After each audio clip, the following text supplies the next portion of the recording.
Calorosas saudações e Marcos Mendes mostra-se surpreendido pela quantidade de crimes a serem praticados em Portugal. Surpreendido fico também eu pelo facto de já estarmos nos quase 52 mil subscritores e, portanto, para termos mais ainda, subscrevam o canal e partilhem também nas vossas redes sociais e metam like no vídeo, que é muito importante. Portanto, metam o like, subscrevam e partilhem. Código SASA10 na Prozis para 10% de desconto do segundo link da descrição e redes sociais aqui em cima. Ora, vamos então ouvir o que é que o Marcos Mendes tem a dizer sobre o incremento da criminalidade na ocidental Praia Lusitana, porque é de veras interessante. Vamos ouvir. Estes acontecimentos da Cova da Moura fizeram regressar o debate sobre a segurança, sobre a integração social, sobre os guetos ou não que se criam. Que reflexão profunda é que tudo isto nos merece? Eu acho que eu vi aqui há dias Basílio Horta, Presidente da Câmara de Sintra, conjuntamente com o Presidente da Câmara de Oeiras, Isaltino Moraes, dizer que, e bem, que era preciso, de facto, refletir sobre esta matéria. Eu acho que há duas reflexões a fazer. Eu, de resto, introduzi um bocadinho o tema aqui, já antes do verão. E uma reflexão é sobre a segurança, sobretudo nas áreas metropolitanas de Lisboa e do Porto. E a outra é sobre a integração social, a coesão social, sobretudo em alguns bairros, de alguns concelhos desta área metropolitana de Lisboa e do Porto. A questão da segurança coloca-se nestes termos. Estou-me a repetir rapidamente em relação ao que disse em junho. Já os números oficiais do relatório de segurança interna relativos ao ano passado, 2023, apontavam para um agravamento da situação. Já vamos ver os gráficos, mas em alguns aspectos, muitas das vezes se criticam os comentadores televisivos, e a meu ver, muito bem, porque negam a existência do incremento da criminalidade em Portugal, nomeadamente no âmbito juvenil, no âmbito grupal, enfim, no que quiserem especificar. Mas temos que ser justos, porque quando o Marcos Mendes fala aqui em julho, e eu na altura fiz um vídeo também sobre isto, na altura recordo-me que o Marcos Mendes fez uns comentários sobre um tópico semelhante a este, embora o motivo dele falar sobre esse tópico fosse diferente, e já na altura ele mencionava isto. Por um lado isto é bom, não é? Por outro, também me deixa preocupado no sentido em que estamos a chegar ao ponto em que a criminalidade está a chegar a um ponto tão mau que até a mainstream media, no caso, já tem que a assumir porque a sua negação já começaria a cair no ridículo, não é? Mas, independentemente disso, o Marcos Mendes, desde há uns tempos para cá, efetivamente tem sido das figuras mediáticas que têm apontado o problema, isso sem dúvida. Na altura, o comando da PSP, o que é que veio dizer? Recorda-se? Lembro. Não deve haver mais polícias na rua. E a Ministra da Administração Interna veio dar cobertura a isso. Eu, com toda a franqueza, acho dois disparates. Concordo. Dois disparates. Do comando da Polícia e da Ministra que lhe deu cobertura. Porque vejamos os dados que são dados oficiais do Relatório de Segurança Interna, recordando. Os crimes violentos e graves aumentaram em 2 anos consecutivos, 5,6% em 2023, mas já tinham tido agravamento também no ano anterior. Portanto, nós tínhamos uma queda, só aqui para analisarmos um pouco mais a fundo, em decrescendo, não é? Portanto, sempre a decrescer até 2019. Depois, atenção que há uma grande queda, mas é dos anos da pandemia, a malta estava fechada em casa. Portanto, a bem ou a mal, de uma maneira ou outra, era sempre mais complicado praticar crimes. Mas assim que existe o fim dos lockdowns, não é? A partir de 2021, volta a crescer significativamente. Ou seja, voltámos em rampante, quase a níveis iguais aos de 2018. Ou seja, estamos a regredir, não é? Andámos 6 anos para trás, basicamente, quando deveríamos ter continuado na curva descendente que estávamos. Primeiro sinal, portanto. E são pormenores. São crimes violentos e graves, que são os piores. Segundo, a criminalidade grupal aumentou 14,6% de 2022 para 2023. Portanto, aqui temos mais um outro sinal de agravamento da situação. Terceiro, a delinquência... Só um pormenor, o aumento é significativo, atenção. De 5.895 para 6.756 é grande, não é? Portanto, é um aumento de quase 15%. Num ano apenas. Se continuamos com este ritmo, enfim, muito facilmente se chega aos 10 mil. Em 2, 3 anos, à volta disso, mais ou menos. Com estes aumentos constantes a rondarem os 15%. Portanto, isto são os piores tipos de criminalidade. Os piores. A delinquência juvenil aumentou também de 2022 para 2023 8,7%. Portanto, aqui já são dados oficiais que mostram justamente que não há nenhuma situação dramática, mas há uma situação de agravamento. Sim. E depois, sobretudo esta matéria, é um pouco por todo o país, mas é concentrado sobretudo em Lisboa, Porto e Setúbal, ou seja, nas grandes áreas metropolitanas. 65% dos crimes violentos estão em Lisboa, Porto e Setúbal, como estamos a ver. Nós temos encarnado o total nacional, mas depois temos Lisboa, Porto e Setúbal. Eu aqui concordo com tudo o que ele diz, menos numa coisa, com o que o Marcos Mendes diz no caso, que é quando ele diz a situação não é dramática. Eu lamento dizer, mas a situação é dramática. Se eu estiver a comparar isto com o Irão ou com o Paquistão, a situação não é dramática. Mas se eu comparar isto com o que Portugal era há 10 ou 20 anos atrás, a situação é dramática. Nós devemos sempre nivelar por cima, independentemente do contexto de análise, e não nivelar por baixo por circunstâncias ou países comparativamente muito piores do que nós. Eu percebo o que é que ele quis dizer num espectro geral, mas mesmo assim para mim é dramático porque, ainda para mais, viemos de uma semana onde tivemos propriedade privada, carros, casas, que foram incendiados, pessoas a serem esfaqueadas, o motorista do autocarro, o Tiago, que está neste momento em tratamentos muito intensos por causa das queimaduras graves que teve. Portanto, a situação é dramática. A situação é dramática. E atenção, eu nem sequer estou a abordar, nem sequer estou a falar sobre as redes de tráfico humano que já cá andam, os grupos praticantes do terror de zonas mais periféricas, grupos de organizações criminais que são os maiores da América Latina, como o primeiro comando da capital e o grupo do comando vermelho que já operam em Portugal, a máfia da Holanda também já cá está. Portanto, eu nem sequer vou aí. Nem sequer vou aí, que já tem a ver com uma questão maior de nível de migrações e uma questão de controle de fronteiras e etc. Eu nem vou aí. Eu nem fui aí. Estamos só a falar da criminalidade cá dentro, não é? Portanto, eu ainda nem fui aí.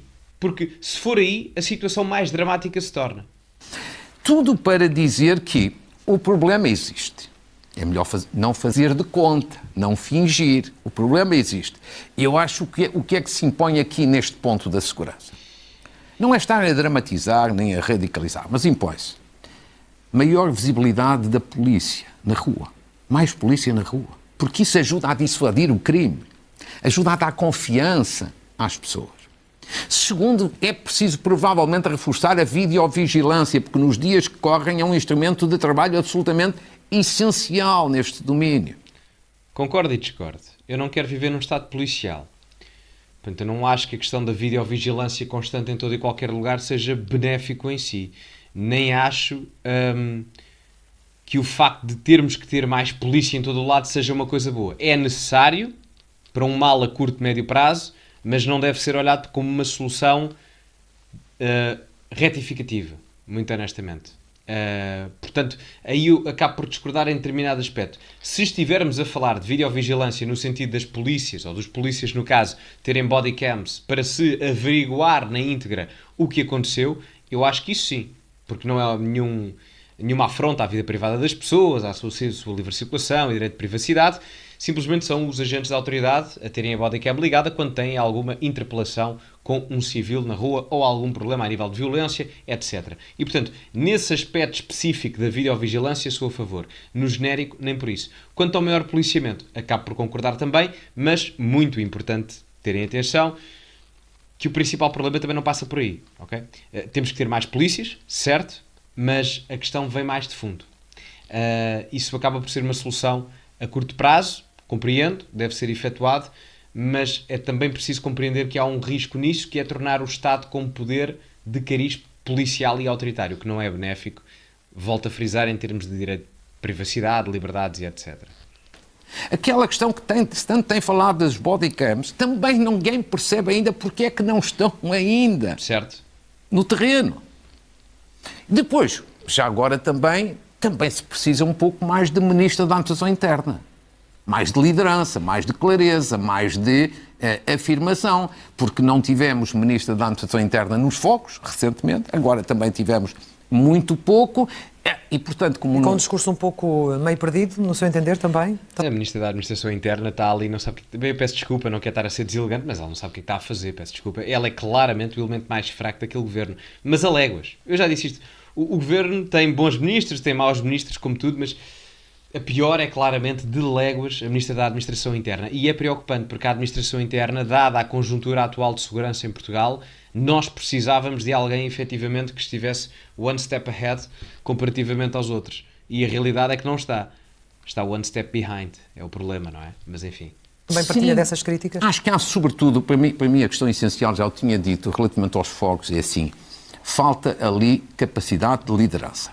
Mas como estas questões têm que se resolver, porque não pode haver remodelações em termos imediatos, melhor é dar mais atenção a esta ministra, porque é um setor muito sensível e delicado. Agora, a outra reflexão que se impõe é no domínio mais social. Quer dizer, não vale a pena olhar apenas para a questão da segurança, embora seja fundamental fazê-lo. Mas há também, em alguns bairros, não sei em todos, mas há problemas de integração, há problemas de coesão social. Eu vi os dois presidentes das câmaras aqui a dizer que nos seus conselhos, de um modo geral, as coisas estavam equilibradas e tudo aponta que sim. Mas há outras situações. Eu aqui vou ter que discordar. Eu conheço bem a realidade dos dois concelhos. E comparar Oeiras a Sintra é... Como é que eu hei de dizer isto? É a mesma coisa que comparar a Expo a Moscavide. Aquilo está ao lado um do outro, não é? Mas a modernização dos sítios é completamente diferente. Não se ofendam, pessoal de Moscavide. Mas eu acho que até vocês vão perceber o que é que eu estou a dizer, não é? Portanto, há uma diferença. A linha do comboio, aquilo parece quase a fronteira entre os Estados Unidos e o México. Há uma diferença brutal. E, portanto, a situação em Oeiras, efetivamente, é muito mais tranquila comparativamente a zonas mais problemáticas do que Sintra. A gestão de Isaltino Moraes muito melhor comparativamente a Basílio Horta, isso sem dúvida, porque o trabalho também foi mais bem desenvolvido, não é? Já para não falar das construções ridículas de edifícios e de casas que Sintra fez ao longo das últimas décadas, muitas delas, que eu nem sei como é que foram consideradas legais. Se calhar nem são, não é? Mas, enfim. E há várias zonas, principalmente na parte mais próxima de Oeiras e Lisboa, na parte de Sintra mais citadina, que são muito problemáticas. Muito problemáticas. Montabrão, Massamá, onde houve tumultos, portanto, dizer que isso está controlado, não está. Agora está, não é? Mas é assim, de uma forma geral, não são, no modus vivendi geral da população em si, não é uma zona praticamente apelativa do ponto de vista da segurança, genericamente falando. E eu acho que aqui é preciso um diálogo permanente, claro, deixa-me sublinhar isto, sobretudo permanente, entre 4 entidades: Governo, Forças de Segurança, autarquias locais e associações de moradores destes bairros.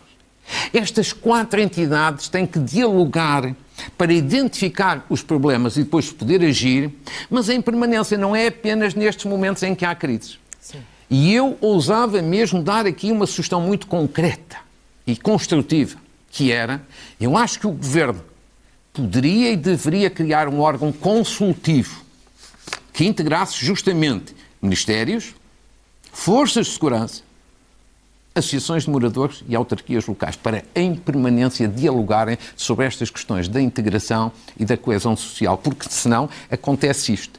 Quando temos a visibilidade destas situações, discute-se as matérias e depois passa tudo para segundo plano. Deixo aqui esta sugestão. Eu não discordo desta parte final do Marcos Mendes. O problema é que o Governo, por exemplo, fez algo que eu apoio e louvo, que foi reunir-se com associações de moradores, com a PSP e alguns ativistas, e eu acho que isso foi bastante importante, só que depois estraga tudo, borra a pintura, quando nessa mesma reunião estão indivíduos como o Mamadou Ba. Ou seja, eu concordo com a índole daquilo que foi feito pelo Governo e pela sugestão de Marcos Mendes. Agora, colocarem uma figura completamente divisiva, como é o caso de Mamadou Ba e outros, para a resolução destes problemas, não é positivo. Porque isso, primeiro, gera revolta em muita gente, porque o Mamadou Ba já disse coisas no passado e continua a dizer que são altamente divisórias na sociedade portuguesa e não contribuem em nada para a resolução de conflitos e problemas sociais e para a incrementação da coesão social e, portanto, não devia lá estar. E como não devia lá estar, o problema não vai ser resolvido. A iniciativa é boa, mas erro crasso. Estiveram lá pessoas que não deveriam estar. Enfim, digam-me a vossa opinião nos comentários, metam like no vídeo, subscrevam o canal, partilhem nas vossas redes sociais. Código Sousa 10 na Prozis para 10% de desconto e, como é habitual, acima de tudo, cultivem-se e até à próxima.